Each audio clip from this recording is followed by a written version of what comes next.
Back now with a high-stakes meeting with top White House officials and Russian President Vladimir Putin today to discuss a peace deal in hopes of ending the war in Ukraine.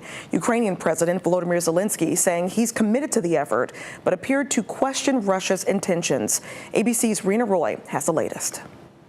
President Trump's top envoy, Steve Witkoff, in Moscow today, meeting with Russian President Vladimir Putin. Trump's son-in-law, Jared Kushner, also part of the high-stakes talks aimed at ending Russia's war with Ukraine.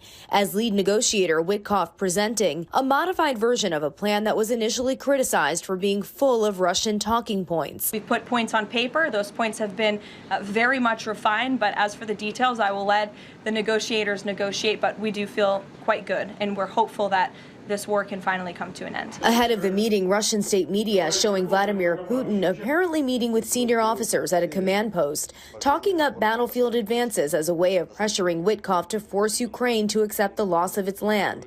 A source familiar with the discussions held earlier this week telling ABC News the Russians are refusing to agree to a ceasefire unless Ukraine cedes territory. Ukrainian President Zelenskyy in Ireland today as the country announced additional funding to support Ukraine's fight against Russia.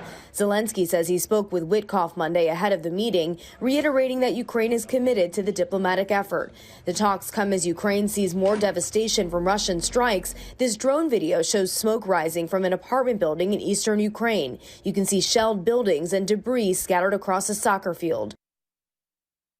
Now, before the meeting, Putin claimed without evidence that Russia had taken control of 2 Ukrainian cities, but Ukraine denies that. The claims seen as an attempt to imply Russia is advancing and has no reason to compromise in today's peace talks. Rena Roy, ABC News, New York.